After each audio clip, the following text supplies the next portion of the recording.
Assalamualaikum warahmatullahi wabarakatuh. Alhamdulillahirabbil alamin, wassalatu wassalamu ala asrofil anbiya'i wal mursalin wa ala alihi washabihi ajmain, amma ba'du. Kepada yang terhormat Bapak Asep Rafiuddin, SEMN, selaku dosen pengampu mata kuliah Manajemen Sumber Daya Manusia. Nah, halo semuanya, perkenalkan nama saya Siva Nurbadah. Saya merupakan mahasiswi dari Universitas Primagraha semester 5, Fakultas Ekonomi dan Bisnis, kelas RA9.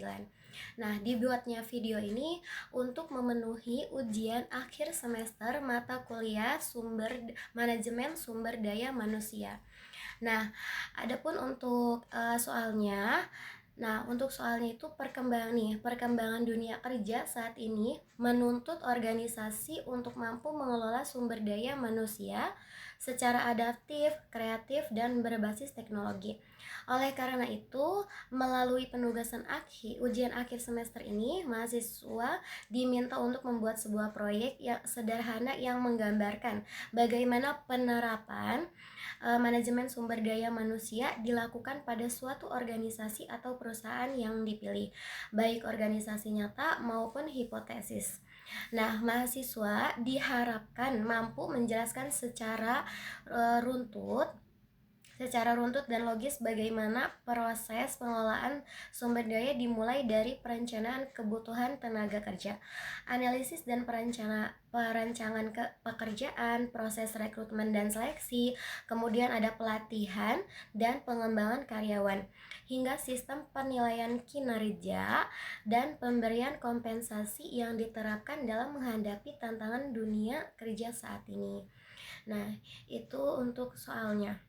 Baik, Bapak dan teman-teman sekalian, izinkan saya pada kesempatan kali ini saya akan mempresentasikan proyek UAS Manajemen Sumber Daya Manusia mengenai strategi pengelolaan SDM di era digital pada perusahaan PT Solusi Digital Nusantara.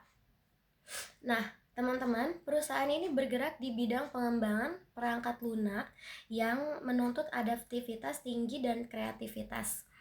Di tengah persaingan teknologi yang ketat, peran MSDM bukan lagi sekedar administrasi, melainkan mitra strategis dan perusahaan.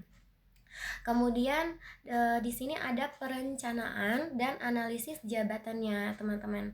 Nah, langkah awal dimulai dari perencanaan SDM. PT Solusi Digital Nusantara menggunakan analisis tren pasar untuk memprediksi kebutuhan tenaga kerja setahun ke depan.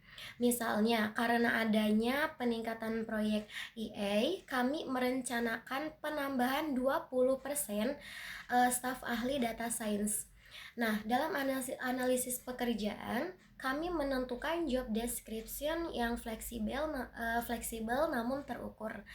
Contohnya, untuk posisi software developer, kemudian kami merancang pekerjaan yang mendukung remote working, namun tetap mengedepankan kolaborasi tim yang intens. Nah, kemudian selanjutnya ada rekrutmen dan seleksi, teman-teman. Nah, untuk mendapatkan talenta yang terbaik, kami melakukan rekrutmen melalui platform digital seperti LinkedIn atau GitHub. Dan kami juga menerapkan employer branding di media sosial untuk menarik generasi Gen Z atau generasi Z pada proses seleksi. Kami menggunakan metode blind screening untuk menghindari bias, diikuti dengan coding test secara live dan interview berbasis perilaku untuk memastikan kandidat tidak hanya punya skill teknis, tapi juga budaya kerja yang cocok.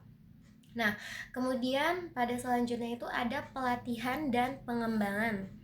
Nah, teman-teman, investasi terbesar kami ada pada manusia.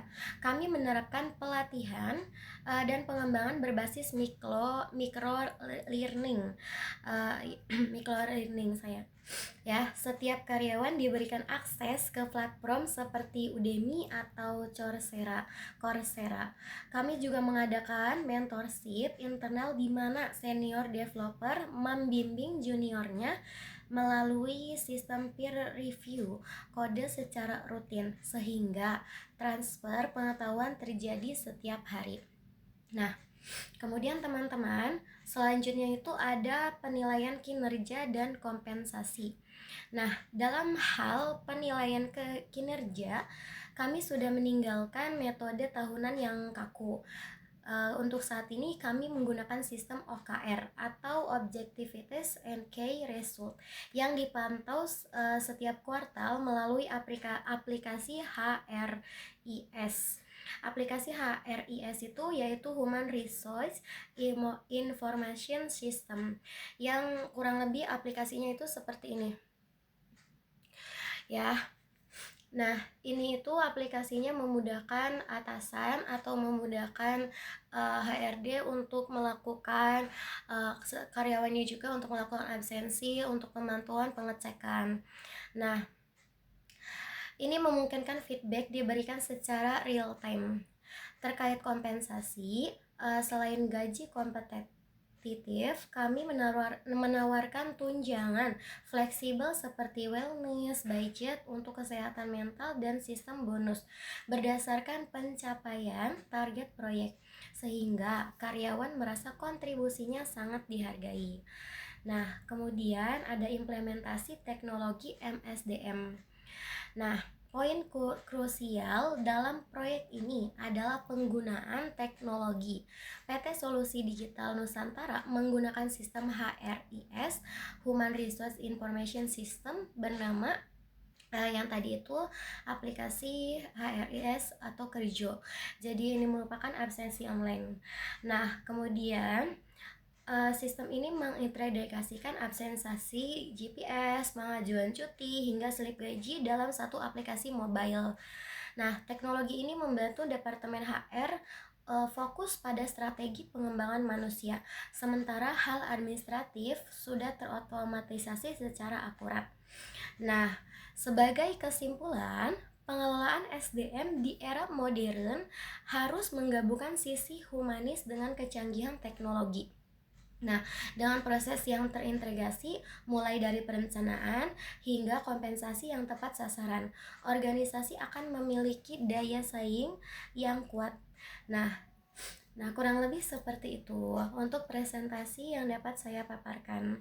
Baik, ya, saya Siva Nurpoeda dari mahasiswa Universitas Primagraha dengan NIM 61201230. Saya memohon maaf apabila ada salah pengucapan atau salah kata. Terima kasih sebelumnya, semoga materi atau presentasi yang saya sampaikan bermanfaat bagi kita semua. Amin.